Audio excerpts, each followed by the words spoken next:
Chainsawman, Chainsawman, Chainsawman. So the manga actually concluded. No mention of a part 3, no end of part 2 kind of thing. It just says the end. And goddamn, I'm so disappointed. I was a part 2 defender. Some time ago I made a video on part 2.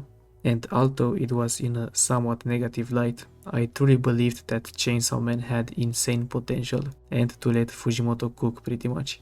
And he was starting to actually cook. The story started to move after chapter 150, and the Aging Devil arc was great. We got the plot twist with Fami being dead. I thought that was great, but now the manga just ended. Fujimoto put a stake on the table, and as we, the fans, went and cut it, the stake was undone. We file a complaint and Fujimoto gets fired. Okay, let's talk about the last chapter and why the ending is bad. I should be a YouTuber now and say the basic shit like subscribe and like, but I'm so mad right now that I don't even care. Let's just get to it. So our boy Denji is back to how it all started, in the cabin, missing an eye, probably one of his nuts and kidney as well. The events in chapter 1 play out. He gets set up and killed by the zombie devil, but this time he is saved by Power. I don't know why she's here, but oh well, I'll ignore that. At least he is back with her.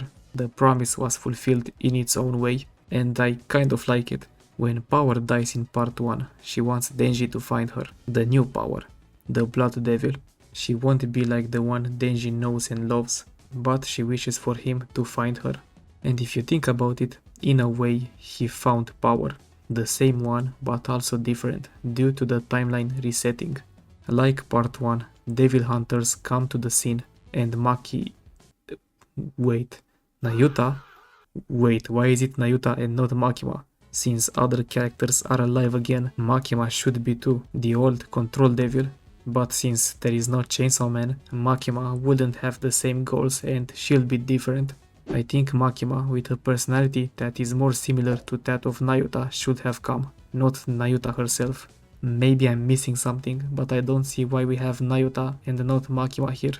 Anyway, Denji and Power become Devil Hunters. Now, without the chainsaw powers, Denji uses Power's blood to fight, so they work together. They kill a devil at Asa's school, having a brief interaction with her. Because of Denji, she ends up not killing Baki, so she isn't hated by her classmates. Asa gets to have a good school life. There is no more femcel Asa. She does mention Chainsaw Man, and we see Pochita being Denji's heart, so maybe there is a way for Chainsaw Man to come back? Perhaps it's the exact moment Pochita was reborn, as a concept that gets eaten by him can still be remembered or reinvented. Anyway, Denji and Power ride off into the sunset type shit and it ends. Oh boy, there are some issues here. Again, why is Nayuta there and not Makima? If you guys have theories or something, let me know. Another problem with this chapter is just how much we are missing. Most things are up for interpretation, like where is Aki? He should be alive in this timeline. I would have liked a mention of him or something, to know anything. He could be a devil hunter, he could be an average worker. I assume the gun devil attack did happen, so he should be a devil hunter, but a mention of him would be nice. Now what I don't get, and my biggest problem with the ending itself is, how did we even end up here? How could Pochita just change the timeline like this? I know when Pochita eats a devil, they are forgotten, but the timeline doesn't reset. Characters that died don't just come back. It never happened before. People just forget their existence. So what is the explanation? If Pochita eats itself, this happens? Well, cool, but it was never explained really. It feels so random, too convenient. If I look at just the last chapter, the ending is just meh. I think the true issue with Chainsaw Man's ending isn't how it ended, it's the fact that it ended now. 2 chapters ago, things looked normal, and now, all over. Like what? It was all so abrupt, it feels like the series got axed. It didn't, obviously, but that's how it feels like. The manga had so much more to offer, many things ended up not being fully explored. Firstly, Asa and Denji. That was the longest dynamic with romance potential in the whole series. They went through a lot and they started to understand each other more and more. Through all their suffering, they started to find comfort in each other. Yoru was there to ruin a lot of moments and take over, but the series always felt like it would build up to the two of them being together. I feel like we all waited for that one big conversation, that one big moment between the two. However, it never truly came. Even if they didn't end up together, there was still a lot left to be desired. Their relation needed more time in the oven. Now what else? Kishibe. Yeah, Kishibe not making a single appearance in part 2 just makes me sad. Bro might be in a retirement home at this point. Kobeni probably just works at McDonald's, so I get it. Let her get the bag, you know. Yoshida's death was so pointless. I don't know about you, but with Yoshida it always felt like there was something hidden. Although he was a side character, he was in a lot of key moments for Denji. In part 2, it really felt like he'd do something big. His death felt like shock value mostly. I was waiting for some kind of backstory, or something to explain it. Maybe I just invested too much in the Yoshida stocks. But Fujimoto made it feel like there was simply more to him. Yoshida had the role of a pawn. He is a sad character, but I believe it should have been more to him in the end. And the most important plot of part 2, the death prophecy, that didn't lead up to anything special. Nothing felt like a finale. It was such a big and important event, even if a lot of random and unimportant things happened throughout part 2. You always knew that eventually death will come. Really, the only good thing about it was the plot twist of Fami actually being dead all this time. If you think about it, this is quite a happy ending.